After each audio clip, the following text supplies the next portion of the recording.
déjà, le thème de la saison, c'est From Data to Product. Donc, l'idée, c'est vraiment de découvrir, en fait, les métiers de la data, comment passer de la data au produit et tout. Et on saurait commencer sans parler des deux librairies les plus utilisées et les bases même de l'analyse de données, de machine learning et tout, NumPy et Panda. Donc moi, je vais commencer avec Panda et NumPy, pardon, Numerical Python qui a été créé en 2005 par Travis Oliphant et qui signifie, voilà, comme j'ai dit, Numerical Python et qui est une bibliothèque open source utilisée pour travailler à des tableaux. Donc, il a des fonctions et tout dans le domaine de l'algèbre linéaire, de la transformation de Fourier et de la manipulation des matrices. Il est partiellement écrit en Python, mais la grosse partie de NumPy, c'est écrit en C ou en C++. Et la dernière version a été mise à jour récemment le 10 janvier 2026. Alors, pourquoi NumPy? Parce que NumPy est très performant pour la manipulation, comme on l'a dit, des tableaux, des listes. Et généralement, le traitement est 50 fois plus rapide que lorsqu'on utilise les listes Python traditionnelles et tout. Et en plus, il y a plusieurs fonctions de support qui rendent le travail très facile et normalement très compréhensible. Donc, ne soyez pas étonnés si vous verrez ça souvent dans l'utilisation, dans la manipulation plutôt des données et tout, parce que la vitesse et les ressources disponibles sont super importantes. Donc, on va passer rapidement Encore tu pour le partage. au Code Lab. Je vais partager mon écran. Donc, vous me direz si vous me recevez en mettant un pouce et tout.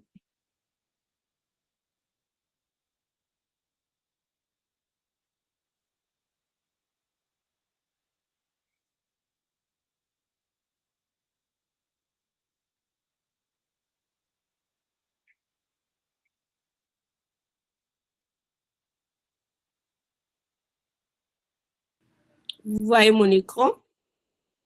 Oui, je crois que c'est bon. OK, super.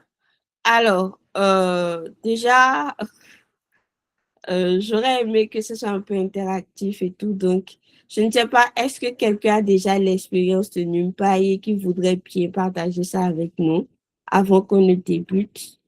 Parce que le but, c'est que vous compreniez et tout, et que chacun puisse tirer le maximum de cette présentation-là. Donc, s'il y a deux ou trois personnes qui ont déjà de l'expérience avec, vous voulez bien partager ça. On va prendre une ou deux personnes rapidement.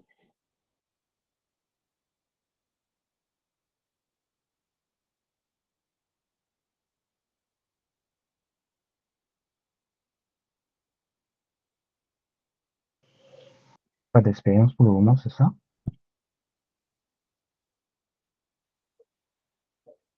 Mais vous avez certainement dû utiliser NumPy. Voilà, on a une main. Patrick, bonjour. J'espère que vous allez bien. Allez-y, vous pouvez répondre à la question.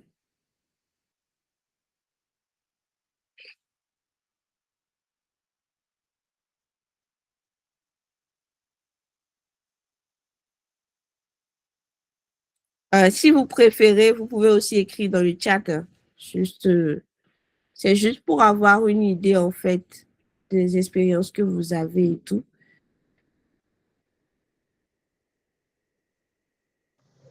On ne reçoit pas Patrick. Je sais pas si son micro est ouvert ou s'il nous reçoit toujours.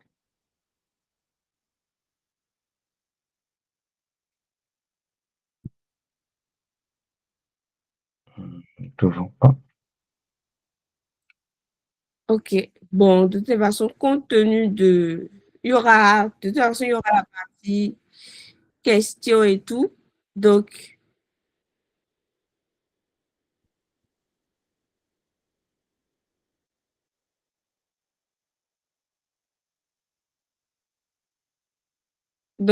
on va rapidement essayer de on va faire vite, puis voilà, on va prendre les questions après.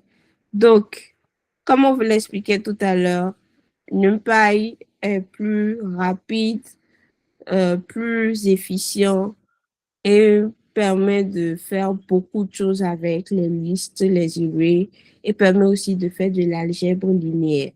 Donc, on va certainement voir des thèmes qui ne vous sont pas inconnus. Et voilà. Donc, déjà pour l'installation, c'est pip install NumPy et tout. Donc, dans Google Colab, vous avez juste une seule chose à faire, c'est de cliquer sur code et tout et de taper les instructions. Donc, c'est juste ce qu'on a fait. Quand on a des tests, on clique sur test et après on exécute. Donc, on a déjà tout exécuté pour ne pas perdre du temps. Donc, ici, vous avez les informations, quelques informations sur la bibliothèque et tout. C'est toutes les fonctions qu'elle offre. Vous voyez, donc, il y en a assez. Vraiment, vraiment, on ne pourra pas, on n'est même pas sûr de tout maîtriser et tout, mais on va vous montrer quand même le maximum, ce qui est essentiel et tout. Donc, déjà pour les maths, vous savez que en mathématiques, on a des opérations qu'on fait généralement la racine carrée, la puissance, le calcul de cosinus, de cotangente, tout ça, l'exponentielle, le logarithme népérien et tout. Donc, ce sont des choses qu'on peut aussi faire avec NumPy. Donc, ici, tout ce qu'on a fait, c'est de déclarer une variable x égale à 3 et de calculer la racine carrée. La puissance, on élève le nombre x à la puissance 2. On a calculé le cosinus et tout. Avec toutes ces fonctions se retrouvent ici. Donc, ne soyez pas étonnés, comme on l'a dit, il y a pas beaucoup, mais beaucoup de choses et tout. Exponentielle de x et tout, le logarithme népérien et ainsi de suite. Ensuite, NumPy offre la possibilité de générer en fait des nombres aléatoires. Et ici, voilà, bon, généralement, quand on clique dessus, il y a les informations. Mais pour faire simple, en fait, NP, déjà parce quand on a installé tout à l'heure, on l'a nommé NP généralement. Donc, ça nous permet d'aller plus vite au lieu d'écrire à chaque fois NumPy, NumPy et tout. Donc, NumPy.random.seed, en fait, c'est pour générer des nombres aléatoires. Maintenant, le point seed, en fait, permet de générer les nombres, mais de sorte à ce que les nombres générés soient aléatoires mais répétitifs.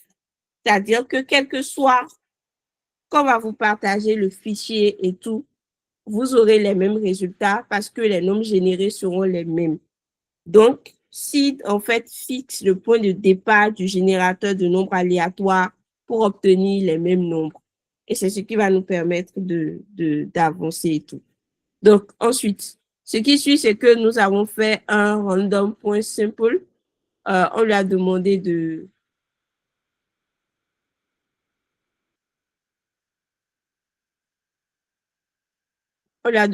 faire une opération. Ici, par exemple, on a créé, en bas, juste en bas, on a créé, comment dire, un tableau à 3 dimensions et tout, qu'il a pris de façon aléatoire. Ensuite, on a la possibilité, toujours avec random, de générer des nombres. Tout à l'heure, j'espère que vous vous rappelez que dans les types des nombres qu'on a, on a les entiers, les int, les floats et tout, les strings aussi. Donc ici, ça nous a renvoyé un float. Alors tout à l'heure là, juste ici, on lui demande qu'on veut générer un array de type qui prendra des données de type int et tout. Donc c'est Donc ici, là, on lui dit, on veut toujours random int, mais cette fois-ci avec un certain nombre de paramètres que vous allez voir. Généralement, la taille et tout. On veut commencer le low, déjà le height et la taille en fait. Donc, en fait, il va générer les nombres entiers et ce sera le height et le size sont inclus. Donc, il va nous générer des nombres en int. Ensuite, random.uniforme de 8. ça c'est aussi des fonctions et tout pour faire des générations de nombres, pour faire des calculs. Le mieux, comme j'aime le dire, c'est d'expérimenter les codes, de les exécuter pour comprendre un peu comment ça marche et tout ça. Donc, juste après ceci et tout, avec la génération des nombres, comme vous le voyez, il y a par exemple ici ceci, le random uniforme, qui permet par exemple de générer des nombres avec un intervalle et tout, de façon, comme on dit, la fois avec la fonction uniforme et tout. Et voilà.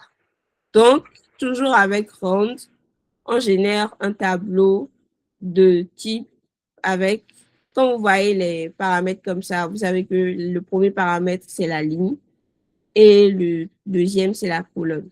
Donc, il a fait un array de dimension 2 avec 3 colonnes à l'intérieur. Donc, c'est un peu ça. Maintenant, on va travailler avec les arrays, comme on a dit, pour les manipuler et tout. Et ici, on va créer on fait numpy.array. On met les valeurs. Ici, on a mis 2, 5 et 23. Ce sont des nombres choisis au hasard et tout.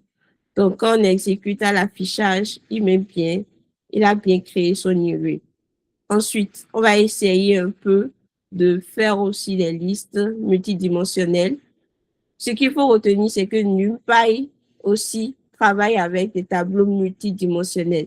Et c'est là où on peut voir toute la puissance de ce qu'il offre comme possibilité, comme fonction et tout. Alors, quand on fait ici aussi, c'est des nombres choisis au hasard. On a pris un array de dimension 2 avec des valeurs 2.3, 2, 3 pour montrer qu'on peut utiliser que ce soit des floats ou des ints à l'intérieur. Tout dépend de ce dont on a besoin. Comme on peut utiliser des ints tout court. Et cela crée le tableau. Ensuite, on veut créer un tableau qui ne contient que des zéros. Donc, tout à l'heure, quand je défilais les fonctions avec, quand vous faites dire NP ou NP, il vous affiche les fonctions. Donc ici, quand vous avez envie de générer un array avec des zéros, vous faites juste le nombre de lignes et le nombre de colonnes. Et vous avez votre tableau. Ici, il a choisi par défaut, comme on l'avait au début, le type float. Donc, quand vous voyez 0 point, c'est juste le type float et tout 0.0, 0.0, et ainsi de suite. Alors, avec np.once, on crée des tableaux avec des valeurs de 1. Donc, ici, on a choisi un tableau de dimension 2, ouais, avec juste des 1 à l'intérieur. Donc, vous allez voir 1 point, toujours par défaut, le type float. Ici, np.i avec 3 permet de créer ce qu'on appelle la matrice d'identité. La matrice où les diagonales ne comportent que des 1. Donc, c'est ce qu'il a créé et tout. Et vous voyez un peu le résultat. Donc, quand vous avez envie de créer, par exemple, une matrice d'identité, pas besoin de réfléchir. La fonction, elle est là. Vous lui mettez juste le nombre de colonnes et le nombre de lignes. Quand vous mettez 3, il prend 3 comme nombre de colonnes et nombre de lignes en même temps et vous créez l'array. Donc, c'est aussi simple que ça, c'est pas du tout compliqué. Ensuite, on a la possibilité de créer une variable et de mettre un array à l'intérieur. Donc, c'est ce qu'on a fait ici. On a créé toujours avec des valeurs choisies au hasard, un array avec 2 lignes et comme, avec des dimensions 2, avec des valeurs et tout. Et là, qu'est-ce qu'on veut faire? On veut qu'il crée un, ici par exemple, on affiche d'abord sur le résultat. Ensuite, le print np.once like, c'est pour lui dire de créer un array semblable à C, mais avec des valeurs E. Et du coup, vous allez voir, c'est les mêmes caractéristiques, à la différence que les valeurs sont remplacées par 1. Donc, il va vous créer, quand vous faites np once like, il vous crée un array de la même dimension que le array que vous avez mis en paramètre, mais en remplaçant les valeurs par 1. Ensuite, ici, vous avez la possibilité de créer un tableau vide avec empty. Généralement, pour le faire avec Python tout court, on aurait fait le crochet et tout. Mais là, on a un empty et vous pouvez lui dire que, voilà, vous voulez faire un tableau avec les dimensions et tout. Et voilà. Donc, ici, comme vous le voyez, il a créé ça sans l'initialiser, ce qui va donner des valeurs aléatoires normalement. Donc ici, c'est vraiment vide, comme on le voit. Ensuite, la fonction shape, comme vous l'avez vu tout à l'heure avec les valeurs 0 et 5, c'est toujours ligne, colonne, c'est pour voir en fait la forme ou la dimension de l'array qu'on a créé. Donc ici, pour l'instant, c'est vide, donc il ne va rien afficher, mais c'est quand même un tableau avec première valeur, comme j'ai dit tout à l'heure, c'est la ligne et les colonnes. Mais c'est vide, donc c'est normal que vous ne voyez rien. Et par défaut, il prend toujours des flottes. Soit flotte 64 parce que voilà, en fait, il travaille sous 64 bits, je crois bien. Si je ne fais pas d'erreur, bien sûr. Ensuite, nous avons la fonction line space qui, en fait, c'est pour créer une suite régulière avec un début, une fin et le nombre. Donc, c'est une suite régulière en fait. Donc, il vous crée un array. Il commence par 0. Il travaille et tout. Et si on compte en fait, on aura 4, 5, 6, 11, 12. Vous voyez? Donc, il y a 12 éléments à l'intérieur, comme on l'a vu. Et il prend de 0 à 6 avec 0 et 6 inclus, mais de façon aléatoire. Tout ce qu'il sait qu'il doit prendre 0, il sait qu'il doit finir par 6. Le reste, il fait de façon aléatoire et vous génère 12 nombres au total. Donc, nous avons la fonction arrange qui, par exemple, vous génère un array simple avec une taille de 6. De faire c'est aussi une suite. Ça fait 0, 1, 2, 3, 4, 5. Donc, vous voyez, là, c'est aussi une suite de 0 à... La taille, c'est 6. Mais à l'intérieur, il prend les valeurs de 0 à 5, comme vous pouvez le constater. Ensuite, on a la possibilité de remplacer dans un array des éléments. Donc, par exemple, ici, on a créé un array qu'on a mis dans une variable. Toujours, rappelez-vous cette fonction, c'est pour générer les mêmes nombres et tout. Random, random, aléatoire, des int, mais de dimension 6. Donc, on a 6 lignes et 6 colonnes. On affiche, on a le résultat là. Maintenant, on a envie de remplacer certaines valeurs, c'est-à-dire que dans le array, on voudrait que les valeurs qui sont supérieures à 500 soient remplacées par -1. Donc, pour le faire, c'est très facile. Au lieu de se mettre à parcourir, par exemple, le array, comme on pourrait le faire traditionnellement, on fait juste un A, on fait le crochet et on met à l'intérieur A supérieur à 500. Donc, automatiquement égal à -1. Donc, automatiquement, en fait, il parcourt et il remplace toutes les valeurs qui sont supérieures à 500 par -1. Et c'est ce que vous voyez là. Alors, on a la possibilité de copier aussi un array. On déclare aussi un array de type avec NP toujours, avec des valeurs choisies au hasard, 10, 21, 32, 43. On l'affiche. On a la possibilité de l'affecter à d'autres, à une autre variable, B par exemple. B contiendra les mêmes valeurs. B, elle devient une copie de A en fait. Et à l'intérieur, maintenant, on décide de remplacer B de 2 par 100. Ça veut dire qu'à la position 0, 1, 2, là où on a 32, on va remplacer ça par 100. Donc, on affiche A, on affiche B. Et on a le résultat.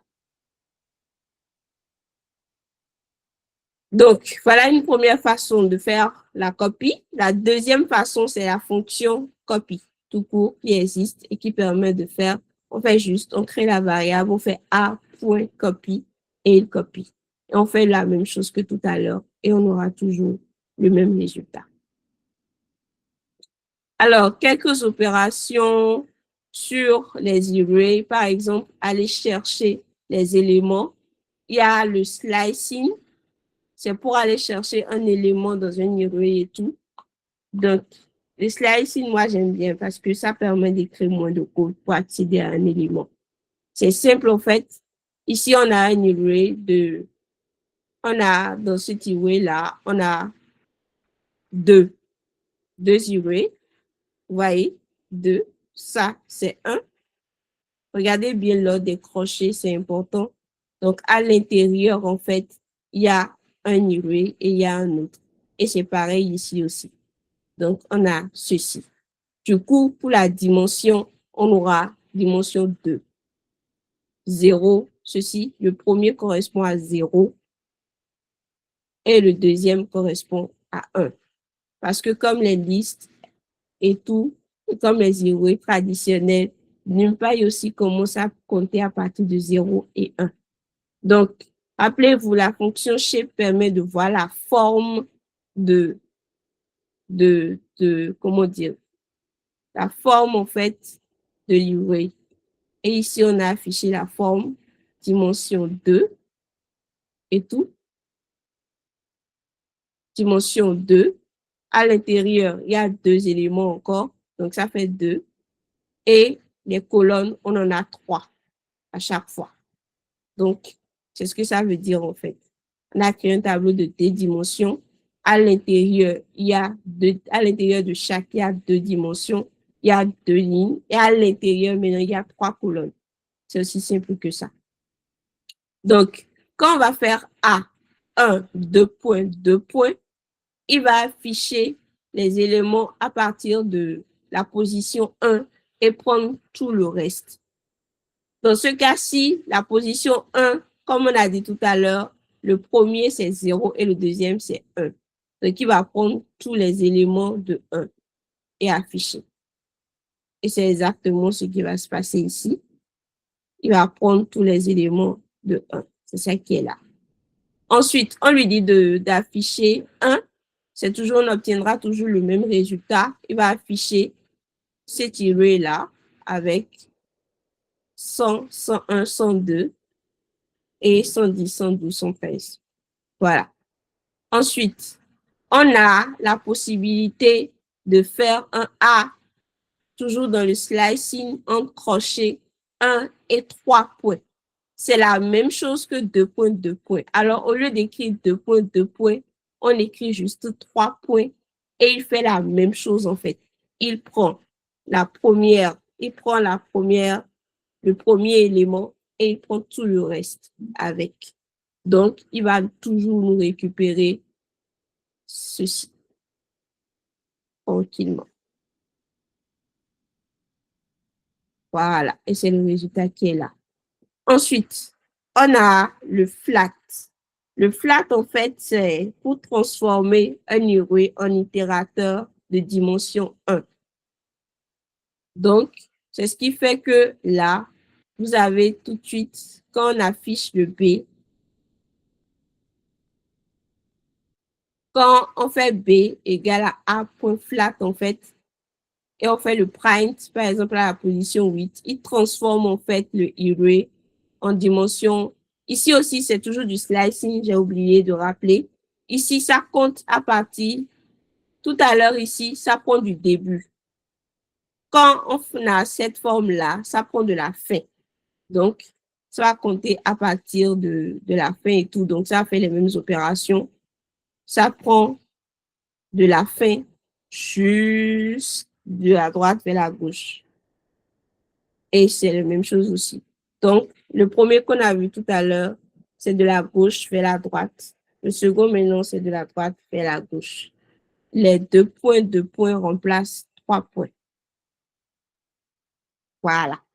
Donc, le flat transforme en fait un array en itérateur, comme j'ai dit tout à l'heure, d'une dimension et tout. Donc, on va afficher. Vous affichez, vous avez un résultat. Ensuite, il y a la fonction Ravel qui permet d'aplatir, de transformer un array en dimension 1.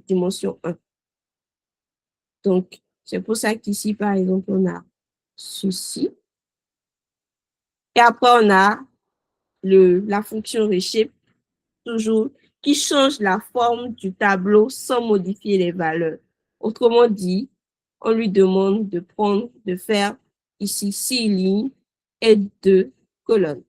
Donc, on obtient 0, 1, 2, 10, 12, 13, 100, 101, 102, ensuite 110, 112, 113.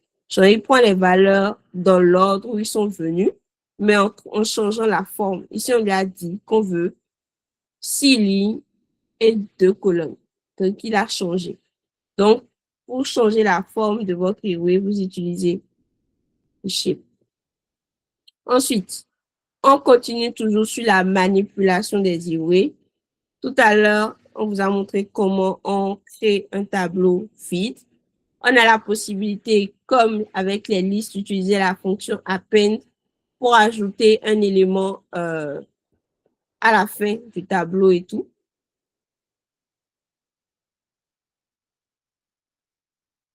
Pour ajouter un élément à la fin du tableau.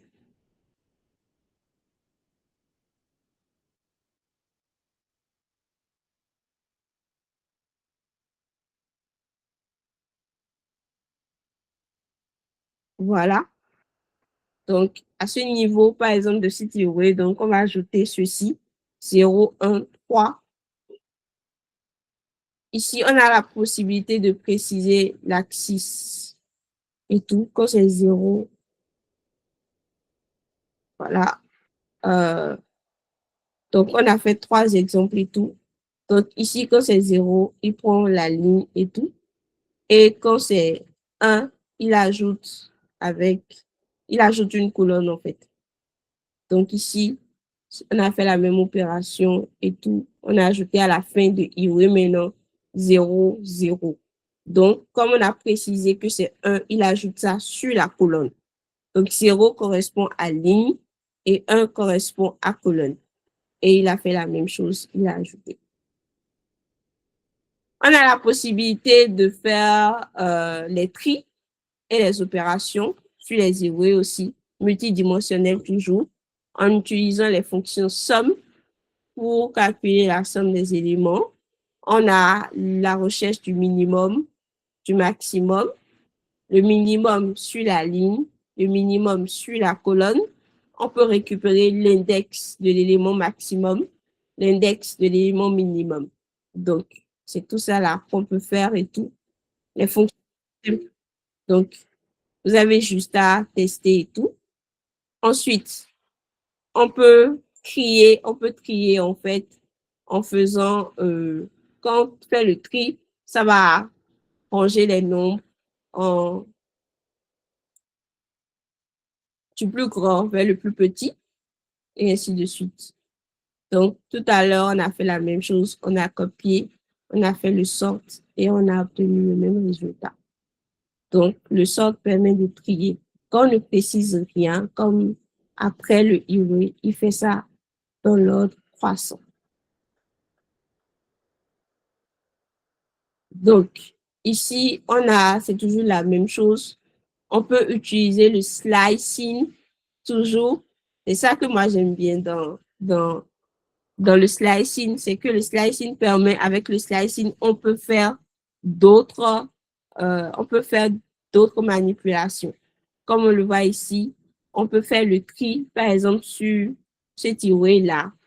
On prend, comme on a dit, de la gauche vers la droite et on trie avec point arg sort et tout. Et donc, il va nous sortir en fait le Iwe trié sur la première colonne et ainsi de suite.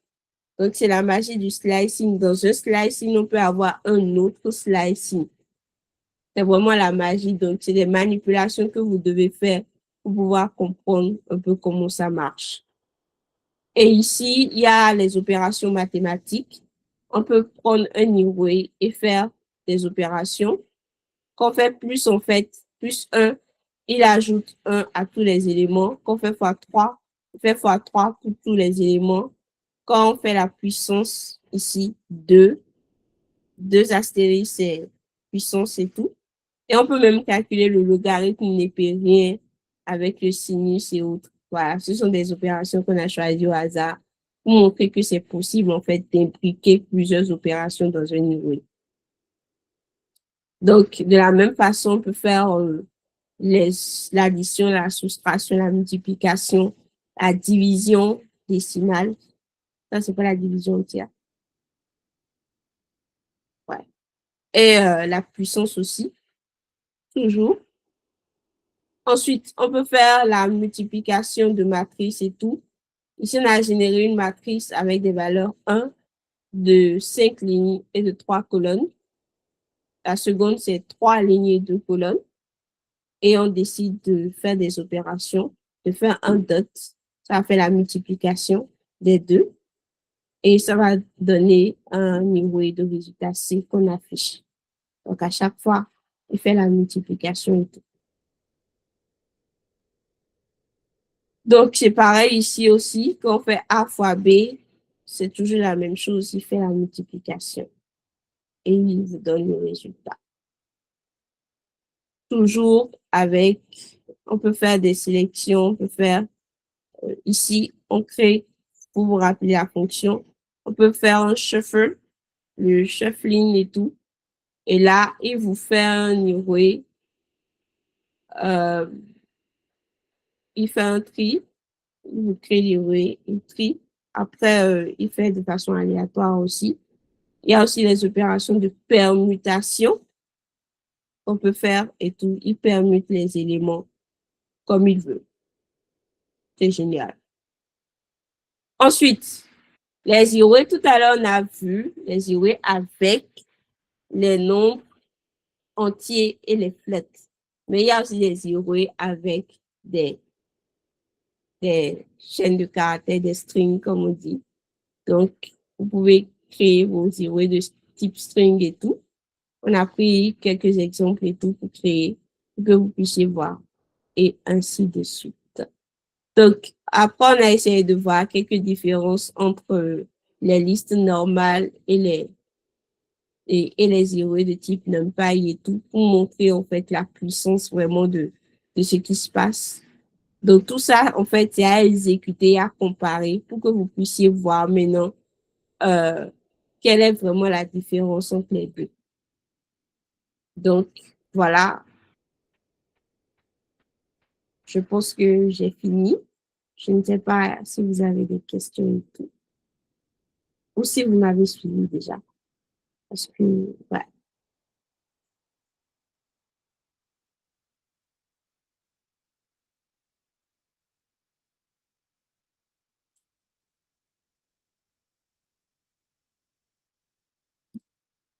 Pas de questions?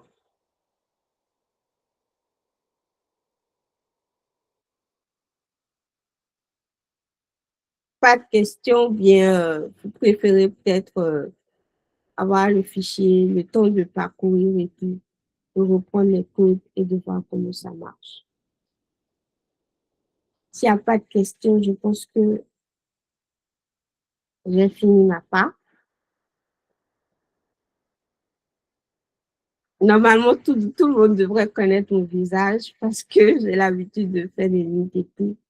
Donc, je ne sais pas si c'est toujours nécessaire de voir mon visage.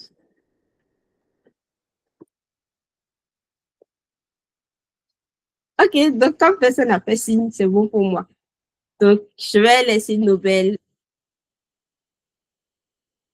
Non, Eddie. Oui. Oui, bien sûr, on va partager le fichier avec vous. Eddie. Oui, c'est toujours nécessaire de voir le visage. Aïe. Ok, je vais essayer. Je suis pas dans le bon cadre, je suis juste dans ma chambre et tout, donc désolée pour le désordre. Donc, voilà. Salut. C'est tout le truc, ça.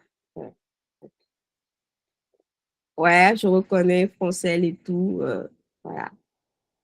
Ok, merci pour avoir été là et tout. Donc, on va enchaîner avec Ponda, la manipulation des données avec Monsieur Nobel. Ah, Monsieur Patrick a une question. Bonjour, vous me recevez? Oui, bien sûr, on vous reçoit, mais très faiblement. Bonjour, je m'appelle Rondolo Patrick. Je suis en troisième année de licence en économétrie statistique appliquée. Et j'utilise plus Panda que NumPy parce que NumPy, Panda, je, je le trouve plus intéressant quand il s'agit de traiter les données que NumPy. Donc, est-ce que vous avez des cas, des cas d'utilisation de NumPy à proposer dans la vie réelle? Mhm. Merci. Il y en a, il y en a, il y en a. Il y en a assez même. Comme on l'a dit, on fait l'algèbre linéaire avec NumPy. Donc, tout à l'heure, on a généré une matrice identité et tout. Donc, ce sont des choses que vous allez voir. On va vous fournir les ressources, comme on a dit, un peu plus tard. Pour l'instant, on va continuer s'il n'y a pas de questions et avec le temps qui nous est imparti, on va enchaîner avec Fonda.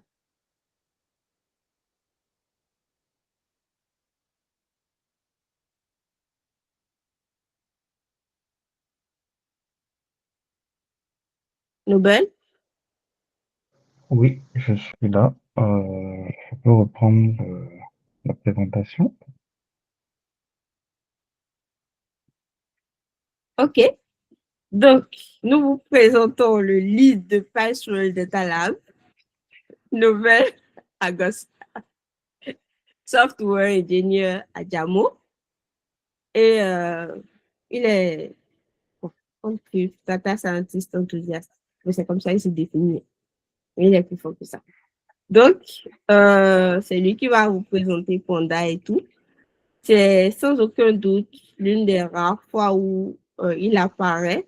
Donc, c'est le début de saison et tout. On a voulu que vous voyez en fait celui qui, derrière, pilote les activités, essaie Pardon, de préparer les pardon. métiers.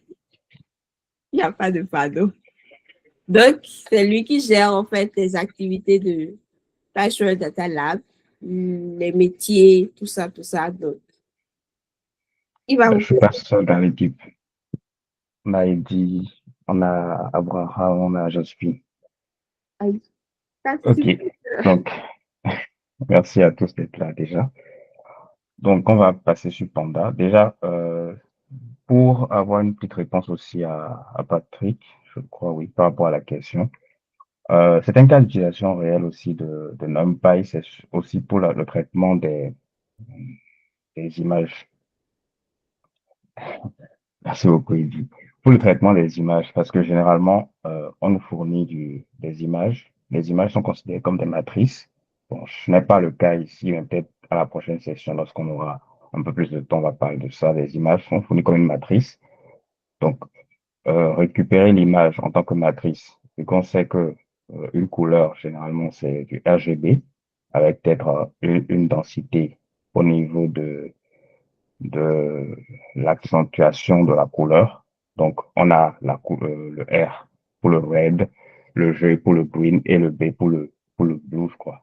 Donc, cette combinaison nous permet d'avoir des matrices de 3, mais qui sont assemblées pour avoir une image un peu plus complète. Du coup, lorsqu'on a une manipulation assez intéressante de NumPy, on peut effectuer des modifications sur les images pour permettre d'avoir euh, une différenciation assez intéressante. J'avais un fichier là, j'espère que je vais pouvoir récupérer avant la fin, et si je pourrais présenter cela très rapidement. Bon, on va d'abord continuer avec Panda. Alors, on a Panda qui est créé en 2008 par Wes McKinney, qui est une bibliothèque Python qui est utilisée pour travailler sur des ensembles de données. Il y a assez de fonctions d'analyse, de nettoyage, d'exploration et de manipulation de données. Maintenant, quand on dit Panda, c'est plus panel data ou aussi Python Data Analyst. La dernière version a été publiée le 21 janvier passé, la version 3 qui est actuellement là. Pourquoi Panda? En termes d'analyse de mégadonnées, en termes de conclusion sur des théories statistiques par rapport à ces données-là, en termes de nettoyage des ensembles de données et de les rendre lisibles et pertinents à certaines personnes qui ne peuvent peut-être pas lire toutes les données et comprendre de quoi il s'agit. Certaines personnes vont se demander, mais pourquoi on ne dit pas SQL directement? Bon, SQL est plus peut-être adapté pour le stockage, la gestion au niveau des bases de données. Récupérer ça d'autres entités et les stocker. Aussi, on peut les explorer directement, mais ce que Panda nous apporte en plus, c'est surtout la visualisation et le côté, je dirais, analyse. C'est surtout ça que Panda nous apporte actuellement au niveau de l'analyse des données. Maintenant, on récupère généralement la donnée de la base de données SQL ou NoSQL pour ensuite l'analyser. Ok, on va pas trop tarder, on va directement passer à la démo. Ok. Donc, je parlais au départ de Google Colab. Google Colab nous permet d'avoir de la ressource, une RAM assez intéressante, un espace disque pour lancer nos opérations. Du coup, ceux qui ont des PC qui ne sont pas quand même assez très puissants, je dirais, peuvent lancer ces opérations-là et récupérer les résultats après, s'ils veulent. Ils nous donnent aussi accès à des GPU quand même qui permettent de faire quand même du bon travail pour ceux qui savent les exploiter. Alors, on va passer directement à Panda. Voilà. Donc, l'installation, Pipe installe Panda. Pareil que NumPy, on l'importe et on a la liste à peu près de toutes les fonctionnalités, de toutes les fonctions qui sont disponibles à l'intérieur. Quand même assez intéressant. Beaucoup de choses à trouver à ce niveau. Panda travaille principalement avec les data frames, donc qui nous permet d'avoir une visualisation des données selon une méthode qu'on a voulu et tout. Là, par exemple, on peut créer un data frame à partir de rien et avoir cette visualisation que nous avons juste en bas ici. Bob, Alice, Scott, leur âge et leur genre. Une autre particularité, c'est qu'on affiche en heads qui permet d'afficher un certain nombre de colonnes, mais en partant du haut. Maintenant, si on ne précise pas au niveau du head, c'est 5. Lorsqu'on précise, il nous affichera. Maintenant, vu qu'actuellement, on n'a le, que 3 données à l'intérieur, on s'occupe uniquement des 3. Pareil pour le niveau, je vais juste essayer de matérialiser ça de cette façon. Mais donc ça, c'est lorsqu'on part de rien du tout avec des données qu'on a soi-même générées. Maintenant, un cas assez concret, c'est de partir d'un dataset réel qui existe et qui nous permet de quand même étudier des données un peu plus intéressantes et tout. Le cas d'école que moi j'aime bien, c'est le cas du Titanic. Hommage à ceux qui sont à ce niveau. Bien ceux qui ont connaissance de cela, c'est un désastre qui s'est déroulé il y a suffisamment longtemps actuellement. Donc, il y a des données qui sont disponibles de façon publique et qui nous permettent d'effectuer des cas d'école d'utilisation de données, de manipulation de données. Donc, la lecture d'un tableau. Donc, ceux qui connaissent Kaggle, bon, on va vous fournir aussi les différentes ressources. On peut avoir accès à la liste des passagers qui ont pu être récupérés au niveau du Titanic. Donc, avec cette méthode, on peut la lire directement depuis un repos GitHub. Ou soit, si on a la possibilité, on peut l'insérer à l'intérieur et la lire directement avec la seconde méthode qui a été commentée ici. Du coup, on fait une lecture en CSV que notre fichier, il est en CSV actuellement. Avec DataShape, on a une idée de la structure de la table que nous utilisons actuellement. Actuellement, on a 891 lignes pour 11 colonnes. Ici, on va les appeler des features. Généralement, ce qu'on a à ce niveau, le passage ID. Désolé. Survival, c'est si la personne concernée ou bien le passager concerné a survécu ou pas, la classe, le nom, le sexe, l'âge. Si c'est si il a des personnes de niveau 2 dans le bateau, c'est-à-dire son mari, sa femme, son frère et soeur. Ceci, c'est s'il a sa mère, son père ou un de ses enfants à l'intérieur du bateau. Le numéro du ticket, les frais ou les frais qu'il a eu à payer, le numéro de la cabine et à quel port il a embarqué. Le CQS pour Cherbourg, Quaeston et Southampton. Alors, donc, on avait parlé du head au départ. Donc, avec un data head, on a les 10 premières lignes du tableau. Voilà à quoi ça ressemble alors les passagers de notre cher Titanic. S'il a survécu, donc malheureusement, 0 pour ne pas avoir survécu. Monsieur Brandt, un homme, âge 22 ans, il avait quelqu'un avec lui, numéro de ticket et les frais qu'il a payés. On n'a pas idée de son numéro de cabine, mais on a idée qu'il a embarqué à Southampton. Je vais y arriver après. Alors, donc, ensuite, on a le tail qui permet d'avoir les bas de ligne, c'est-à-dire les données qui sont en fin de ligne, en fin de tableau. Donc, ici, ça commence à partir de 0, et de là, on commence à partir de 890 directement au niveau des données. Un sample de 7 qui nous donne de façon aléatoire 7 exemples de données qui sont à l'intérieur du dataset qu'on a. Data.colon.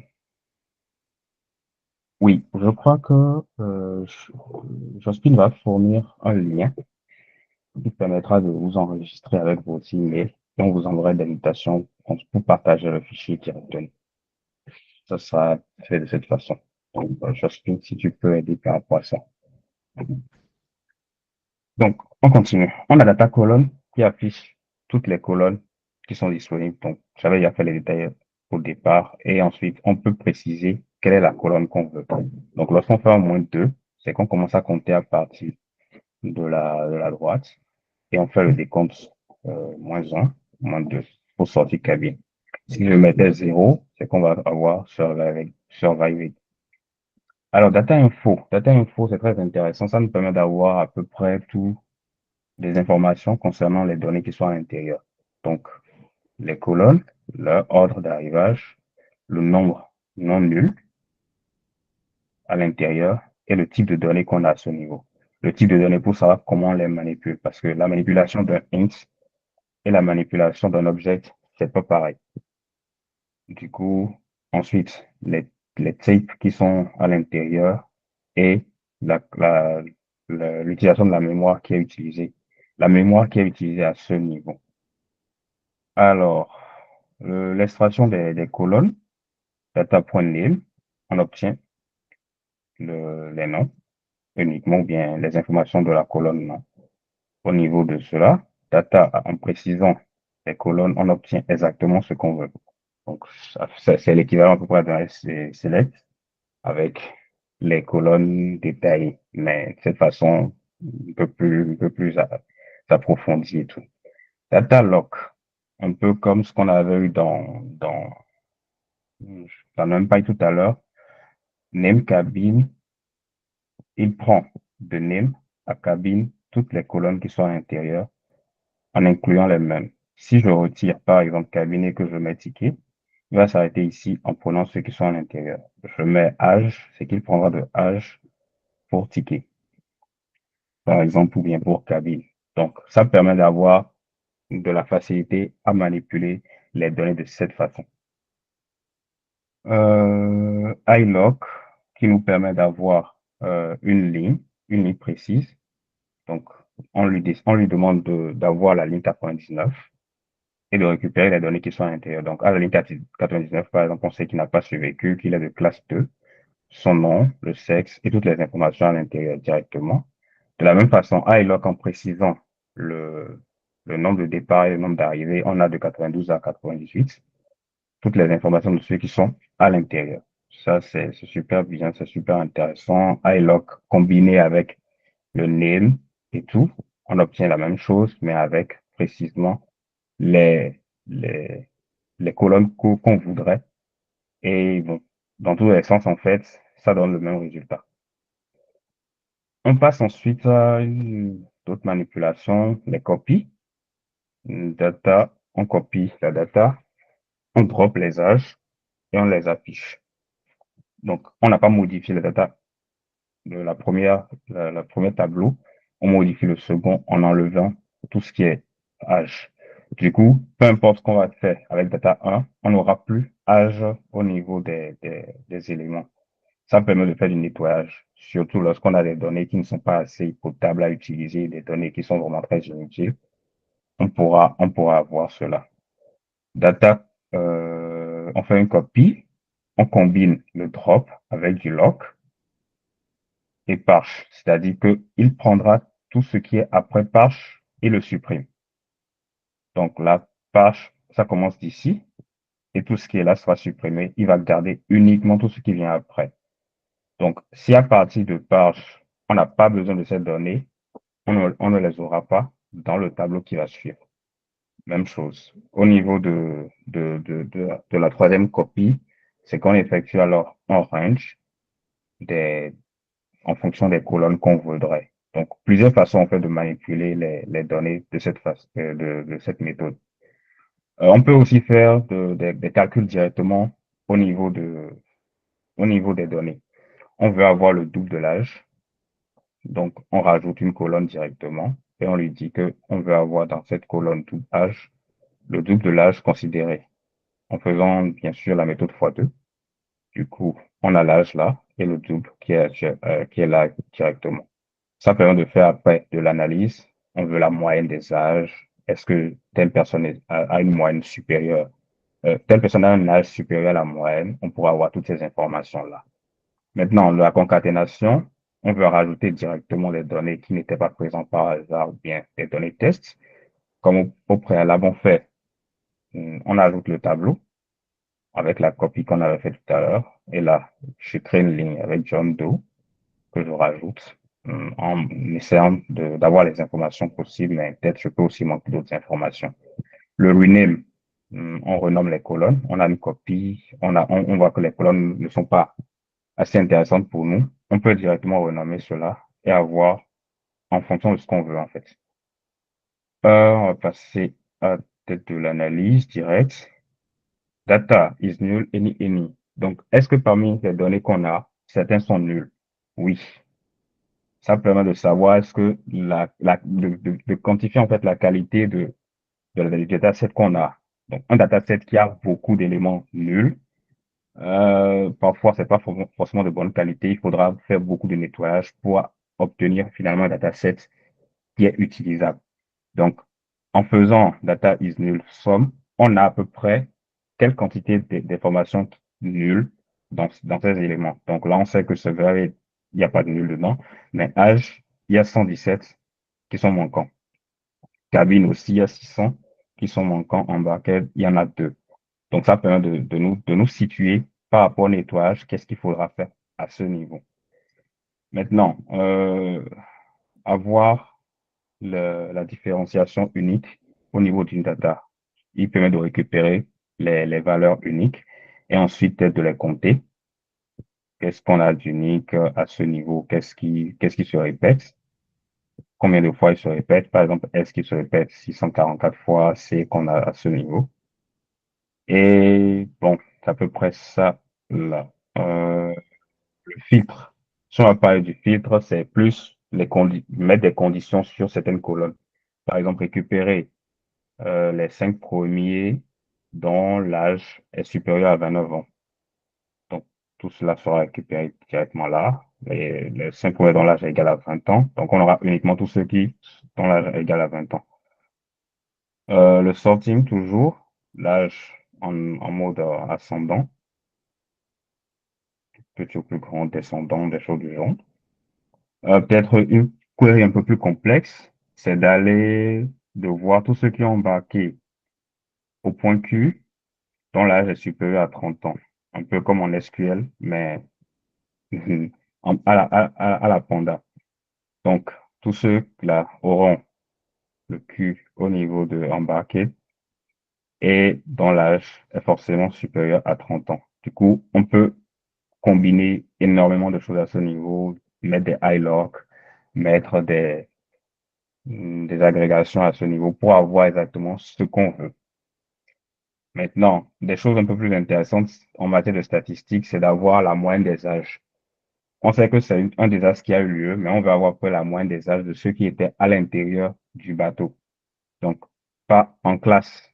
Dans la première classe, par exemple, la moyenne des âges des femmes était de 34 ans. La moyenne des âges des hommes est de 41 ans. Donc, pour ceux qui prennent des décisions, ça permet d'avoir une idée. Par exemple, là, déjà, juste au coup d'œil, on peut voir que ceux qui sont en première classe, les femmes, sont plus âgées que ceux qui sont en troisième classe. Donc, peut-être qu'elles ont plus d'argent, en quelque sorte. Donc, avec la petite fonction là, on a ces éléments-là.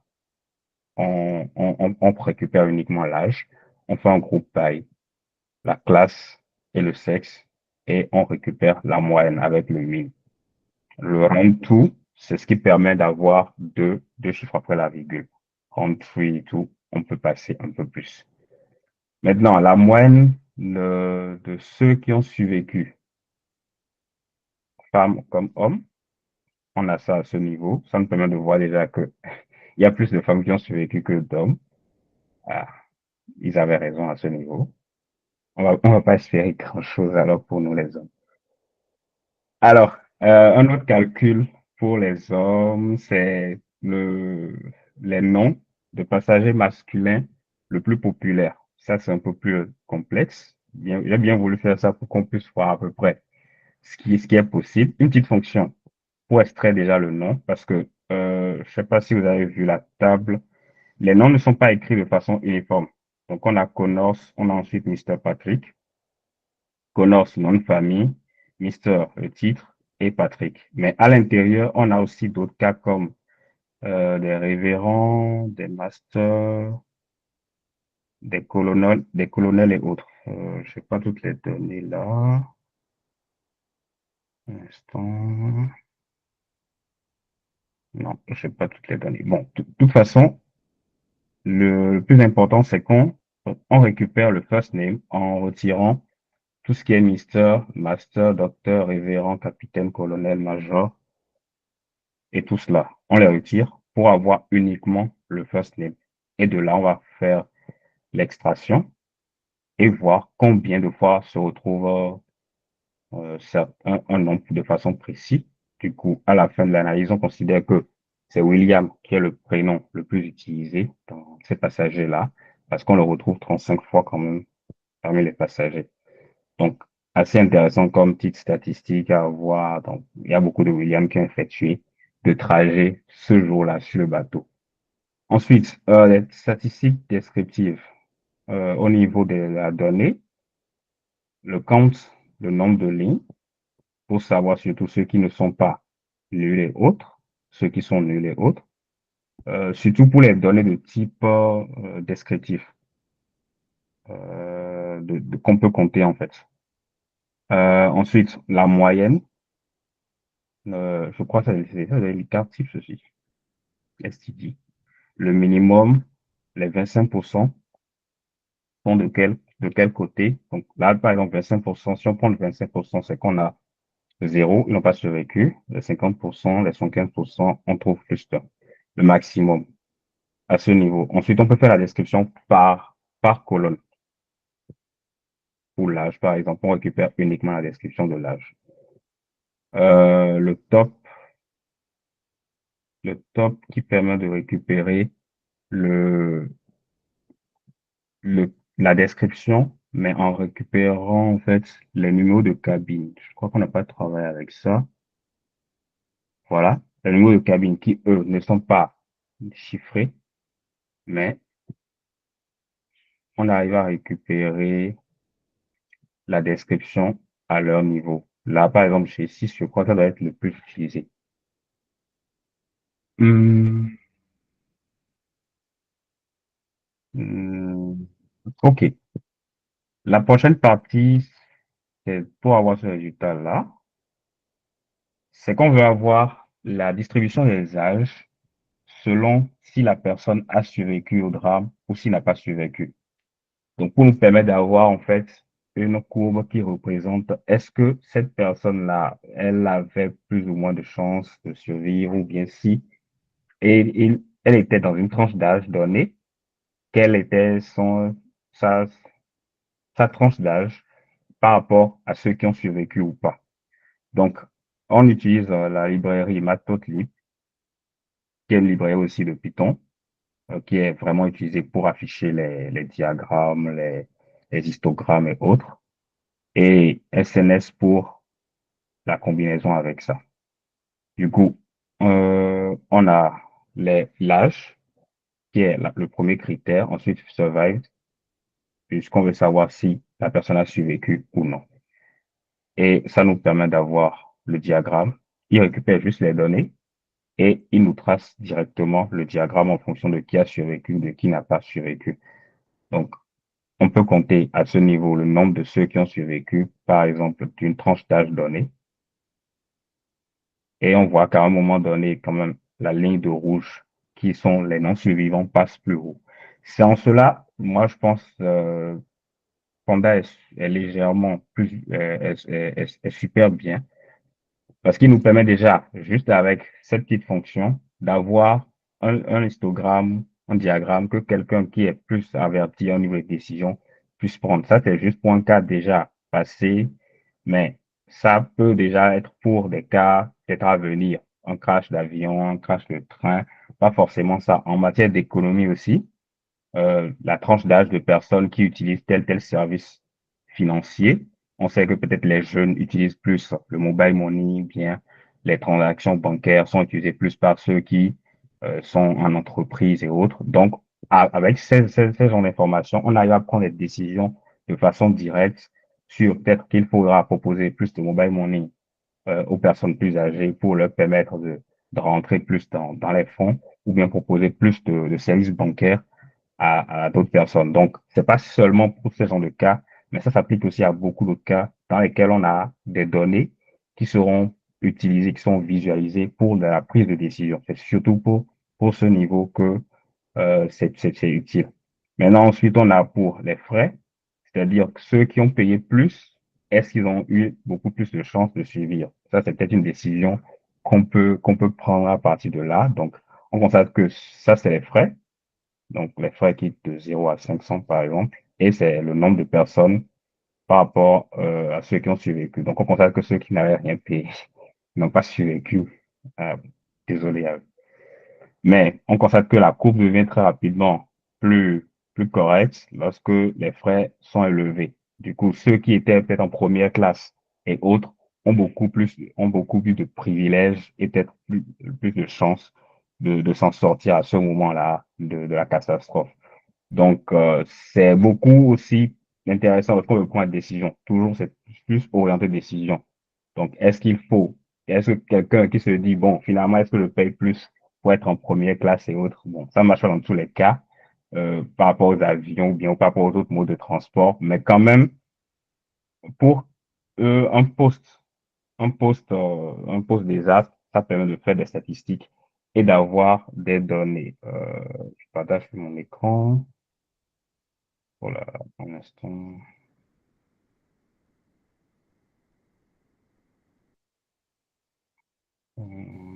Tu as besoin que je partage pour t'aider? Non, c'est bon. Ok, je suis de retour. Super. Voilà. Donc, une autre particularité, bon, déjà là, on arrive à avoir la moyenne alors. Donc, la moyenne de ceux qui n'ont pas survécu en termes d'âge, c'est de 30 ans.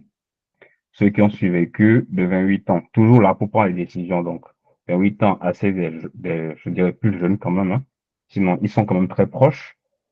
28 ans pour la moyenne de ceux qui ont survécu et 30 ans pour ceux qui n'ont pas pu survivre.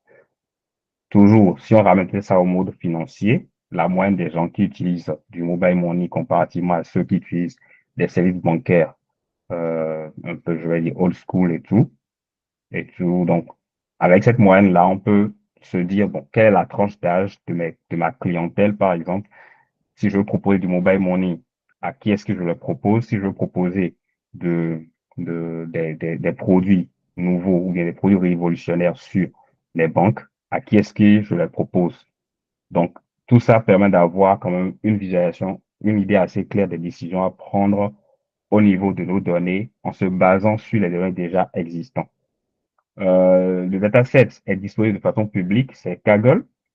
C'est quand même, Kaggle est spécialisé dans les concours liés généralement au machine learning, à l'utilisation des data. Donc, dès que vous y allez, Kaggle sur Google, vous aurez accès à des datasets incroyables qui permettent quand même de faire des choses, de s'amuser avec, des datasets sur les cas de crédit, des datasets sur, par exemple, le Titanic, des datasets sur les transports, la météo et autres, que vous pouvez utiliser pour sortir des données et pour faire des analyses, pour prédire des mouvements et autres. C'est super quand même intéressant et on vous envoie les informations. Vous aurez la chance de triturer un peu Kaggle par rapport à ça. Un autre élément d'utilisation au niveau de Panda et de NumPy, ça c'est peut-être un mix des deux, c'est d'avoir la matrice de corrélation. La matrice de corrélation, c'est une matrice qui permet de savoir est-ce que une feature est plus corrélée à une autre. Quand je dis corrélée, c'est qu'est-ce qu'elle a d'incidence sur l'autre. Par exemple, est-ce que j'ai plus de chances de suivre si je paye plus? Bon, cette matrice peut nous dire peut nous donner un exemple de ce genre de choses. Donc, là, on a les lignes, les colonnes. Est-ce que c'est zoomé? Là, mon écran est petit. Donc, j'essaie de dézoomer ça légèrement. Voilà. Donc, survived et ensuite la classe et autres.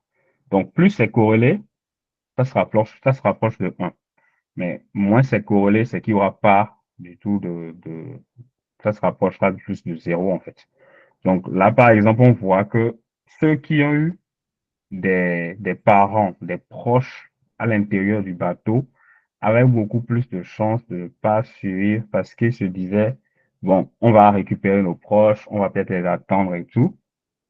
C'est ça qui montre en fait une sorte de corrélation entre ces deux-là. Donc, ils avaient des proches, l'autre avait des maris et tout. Donc, ces deux-là, par exemple, sont corrélés. Maintenant, le patch aussi, on verra qu'il est corrélé avec celui-là sur la même ligne. Donc, certains, la corrélation, avoir son mari à bord, avoir ses frères et sœurs à bord, certains sont venus en famille et tout. Survived et les paiements, ils ont aussi un peu de corrélation parce que certains ont survécu. On constate que en fonction du diagramme en haut, il y avait plus ceux qui ont survécu, qui avaient payé plus. Donc, toujours de la même manière, c'est pour pouvoir prendre des décisions. Est-ce que si je propose un service avec tel frais sur tel service pour ma clientèle, est-ce qu'il y aura beaucoup de personnes qui vont y accéder? Est-ce que les jeunes vont les prendre? Et ça permet vraiment à des grandes boîtes de prendre des décisions avant de proposer certains services, avant de se rapprocher de leur clientèle. Parce que si, par exemple, pour un service donné, ce n'est qu'une minorité de personnes qui l'utilisent, ça ne sera pas vraiment efficace ou bien vraiment euh, complet pour eux ou bien rentable de proposer ce genre de service.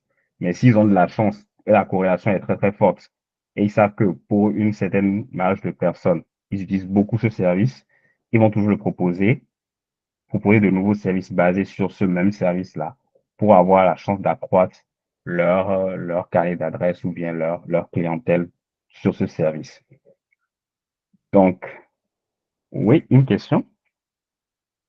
Demander si Un instant, je sais pas la question. Demande si la règle m'apprend en compte le quotient de corrélation de points. Oui. Là, par exemple, dans la fonction, j'ai exclu toutes les, j'ai exclu toutes les données qui ne sont pas les données numériques. Parce que pour eux, il y a un autre genre de traitement un peu plus particulier. Lorsque la donnée n'est pas numérique, elle ne peut pas avoir une corrélation directe.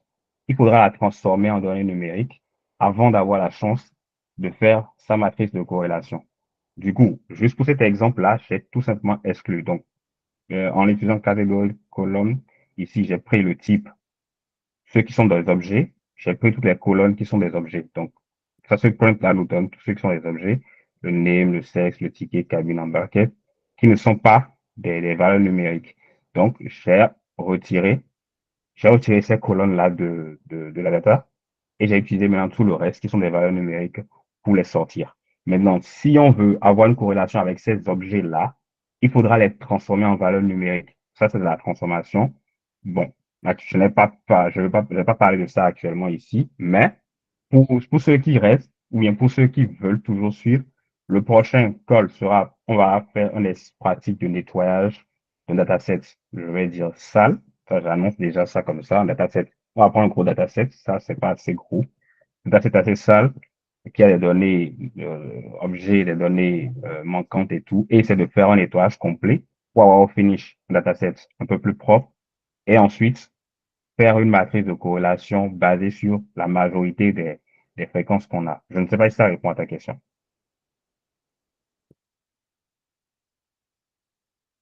Bien, s'il y a autre chose. Top, top, top. Je crois que on a fini. Est-ce qu'il y a d'autres questions? Quelque chose que quelqu'un n'a pas compris, j'ai été trop rapide. On peut revenir sur certains points si vous voulez.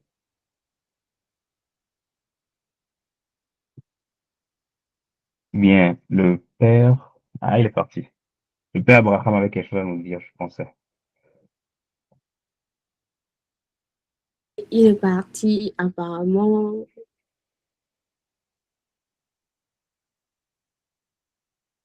euh, Comment Ok, gérer? demandez les données manquantes si l'on ne sait pas comment ils ont été générés pour éviter les biais. Ok, oui, généralement pour ces cas-là, c'est toujours dans le cas du nettoyage de données. Et pour le cas du nettoyage des données, on part sur des principes statistiques. Par exemple, de la moyenne. Donc, imaginons que au niveau des données manquantes, on a une certaine moyenne. On se dit que il y a beaucoup plus de données manquantes au niveau, par exemple, des âges. Mais on a la moyenne d'âge. Si l'on veut, en fonction de la façon dont on veut gérer la donnée, c'est qu'on s'assure que cette donnée-là soit remplacée par la moyenne. Prenons par exemple le cas des femmes. On trouve que le cas des femmes, par exemple, elles ont une moyenne de 20 ans. On peut remplacer les données manquantes par la moyenne. Là, on se dit qu'on ne sort pas trop, on ne dévie pas trop de la moyenne, vu qui sont remplacés par la moyenne. Maintenant, si c'est des hommes, on peut les remplacer par la moyenne des hommes. Maintenant, en combinaison, peut-être les features qu'on veut. On peut prendre le sexe, le lieu d'embarcation, ou bien l'âge, et non, pas l'âge, parce qu'on veut la moyenne au lieu de l'âge. Le lieu d'embarcation et la cabine, par exemple, si c'est en première classe, si c'est en deuxième classe, si c'est en troisième classe. Combiner ces trois-là et trouver la moyenne de l'âge. Donc, quand on a la moyenne de l'âge à ce niveau, on peut l'utiliser pour remplacer les valeurs manquantes au niveau de l'âge. C'est l'âge qui est la feature qu'on a besoin pour éviter les biais. Parce que j'avoue que quand on a un dataset qui a beaucoup de données manquantes, ça crée beaucoup plus de soucis par rapport à comment on obtient nos informations ou bien la corrélation si on veut surtout. Donc ça, c'est une petite technique qu'on peut utiliser. Maintenant, certaines personnes, si ça dépasse un certain pourcentage en termes de valeur nulle, ils préfèrent retirer ces données-là en se disant que bon, elles n'ont pas assez, elles ne sont pas de qualité pour le traitement des données que eux veulent effectuer. Bon, c'est ce que je peux dire à ce niveau. Oui, Jospin. Ok.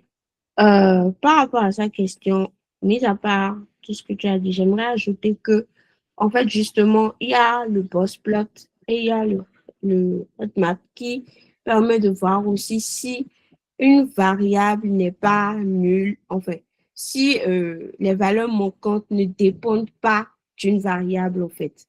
C'est-à-dire quoi? C'est-à-dire que quand une variable est nulle et tout, et une valeur est manquante, elle peut toucher d'autres variables. Et du coup, il y a une façon de faire. Il y a généralement, on recherche en fait des indices et tout. C'est pour ça qu'on fait les moyennes, la médiane, le premier quartile, le deuxième quartile, le troisième quartile. On fait les visualisations comme les post-plots aussi.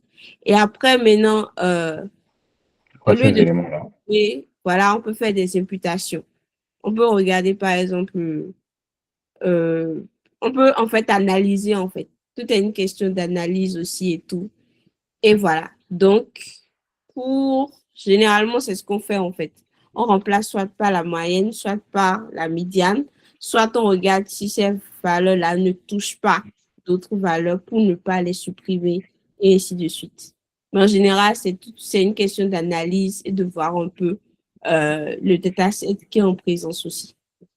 Voilà. Merci bien. Quelle stratégie vous utilisez pour relever les informations pertinentes au dataset? Ok.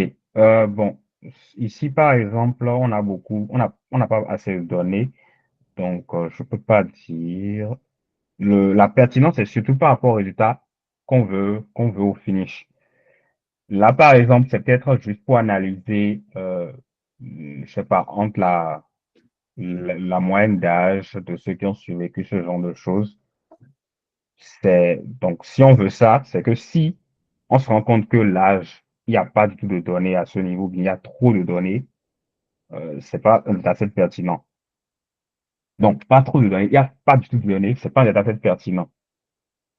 Donc, imaginons on veut faire un truc par rapport à l'âge, mais on se rend compte que l'âge est totalement absent. Ça ne vaut pas du tout ce n'est pas important d'utiliser ce dataset-là. Il vaut mieux prendre un dataset qui a quand même la donnée qu'on veut, l'âge et peut-être les frais ou bien les cabis, le type de classe et autres, si c'est en première classe, deuxième classe et autres. Maintenant, si tu veux une feuille de route, je sais pas si tu entends quoi par feuille de route. Si tu peux ouvrir le micro, hein. Par feuille de route, j'entends c'est une liste d'étapes à suivre. Ok, une liste d'étapes. Bon, comme j'ai dit, tu pars déjà du principe que qu'est-ce que tu veux faire du dataset? Parce qu'en fonction du dataset, c'est en fonction de ça qu'on sait sur quoi on agit. Si c'est la moyenne des âges ou bien si c'est un truc lié à l'âge et tout, et que tu n'as pas d'âge, ça servira pas. Si c'est des informations de transactions bancaires et qu'à des moments donnés, il y a des transactions qui ne sont pas du tout répertoriées ou bien il y a des éléments importants concernant les transactions qui ne sont pas répertoriés aussi, tu ne peux pas dire que ce dataset-là est suffisamment pertinent. Donc, c'est surtout l'analyse du dataset, comme on l'a fait, la description, de savoir combien sont présents, sur combien, le pourcentage surtout. Par exemple, là, si on a un dataset de 1000, de taille 1000, et que plus de 60% est vide, est nul par rapport à une feature que tu veux de façon directe, selon toi, est-ce que ça passe? Il faudra voir par rapport à ce pourcentage-là. Parce que le taux d'erreur à la fin peut être élevé. C'est aussi un élément faudrait pas oublier. Le taux d'erreur peut être élevé si on considère un dataset avec trop d'insuffisance. Maintenant, pour une feuille de route complète, bon, on peut noter ça. Et si j'ai peut-être, on peut faire un petit fichier rapide et proposer des étapes step by step pour être sûr que le dataset est pertinent et utilisable pour ce qu'on veut comme analyse. Oui, j'explique. Alors, merci. Bon, pour surenchérir, en fait, Patrick, la plupart, en fait, les étapes qu'on suit, c'est les étapes qu'on a suivies là. Tu vois?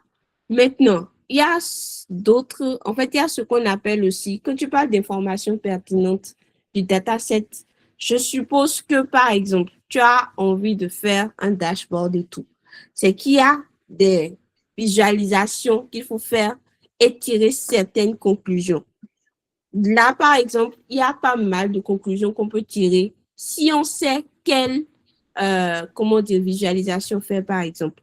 Il y a il y a les scatter plots, il y a, par exemple, le box plot. On a vu il y a les nuages de points. Il y a pas mal de choses, en fait, qu'on peut faire pour voir les informations qui sont pertinentes et tout. Et ça encore, c'est un autre domaine, c'est de l'analyse de données, en fait. Mais généralement, quand tu vas prendre le dataset, ce sont les étapes-là. C'est pas ces étapes-là qu'on a vu tout de suite là, que tu passes et tu fais tout ton truc. Et après, maintenant, tu pourras faire les visualisations, par exemple, bivariées et des visualisations euh, données par données. En fait, de variables de deux features. Tu prends deux features ensemble, tu visualises et tu tires tes conclusions. Enfin, il y a pas mal quand même. Il y a par exemple, comment dire, l'histogramme et tout. Tu vois, si on prend par exemple ceci, en réalité, sur ce graphe, il y a un boss plot qui te montre en fait, euh, par exemple, quand on prend un survivant et tout, le nombre de survivants qu'il y a, tu vois, si tu regardes bien la distribution. Et là, la courbe, en fait, te permet, par exemple, de tirer une conclusion. Donc, tu prends le point culminant de tes courbes pour voir un peu comment ça fonctionne et tout.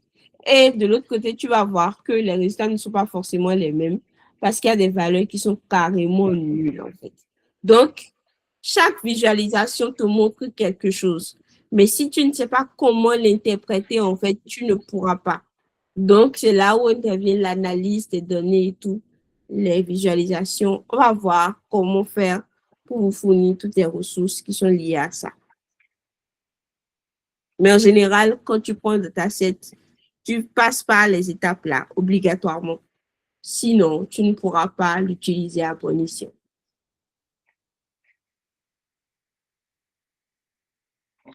Compris. Il y a d'autres questions? Je crois qu'on a encore un peu de temps.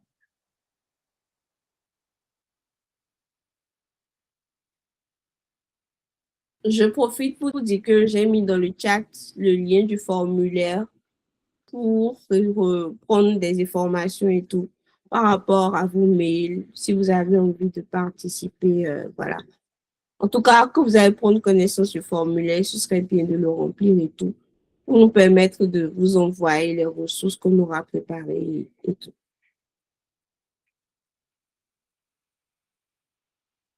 Si vous avez des questions, n'hésitez pas en fait. Ou bien des apports particuliers, quelque chose qu'on a manqué de dire, que vous pensez que ça sera utile à tout le monde.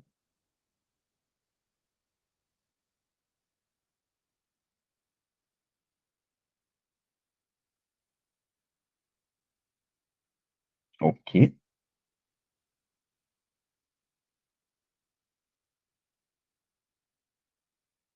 Super, super. Je crois que on est à la fin du show.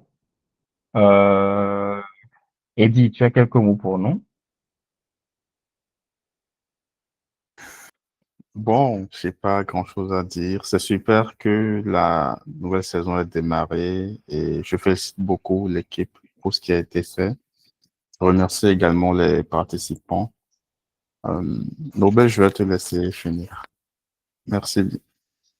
OK. Merci bien à tous. Déjà, merci pour l'engouement. Il y a eu beaucoup de questions et je vois que Monsieur Patrick nous a suivis et est super intéressé. J'espère que tout le monde aussi. Merci à vous pour la participation. La nouvelle saison vient que commencer. Le programme est super alléchant. Ça, on vous le promet quand même. Donc, n'hésitez pas à faire vos retours. Il y a les canaux de communication qui sont ouverts. N'hésitez pas à faire vos retours, tous les retours, aussi bien positifs que négatifs. On va en tenir compte. Maintenant, pour lancer un petit mot, Passion Data Lab est peut-être en recrutement. Nous avons besoin de personnes pour nous aider aussi à gérer. Des personnes aussi qui ont peut-être des petites connaissances et qui veulent les partager au niveau de l'équipe. Donc, si vous êtes intéressé aussi, vous laissez vos informations. nous sommes disponibles sur LinkedIn, je crois, Facebook, Twitter aussi. Vous laissez vos informations par message, on peut vous recontacter et vous intégrer l'équipe et on verra, on pourra travailler ensemble. Jospin, je te laisse conclure. Ok, merci à tous de nous avoir suivis. On a pris un peu de retard, mais je pense qu'on a respecté le délai et tout. On espère que vous avez aimé, que vous allez remplir les formulaires pour faire des retours et tout. Et voilà, on vous souhaite une excellente saison avec nous. Comme on l'a dit, on est tous un peu en griffe, spécialistes de domaine, c'est-à-dire qu'on travaille, on fait des recherches dans le domaine, donc c'est toujours bien d'apprendre et tout. Donc, c'est un rendez-vous de donner et de recevoir. Donc, n'hésitez pas à partager vos retours et tout, à nous écrire sur les réseaux. Si vous êtes dans le groupe Python Bénin, vous nous écrivez aussi. Et voilà. Donc, si vous cherchez nos profils sur LinkedIn, c'est nos noms respectifs. On est 3 co-leads là actuellement, 3 co-organisers, Nobel Agossa, Eddie Adéonju et Jasmine Doris Abedassi. Donc, voilà. Merci de nous avoir suivis. Excellent week-end et prenez soin de vous. Bye bye.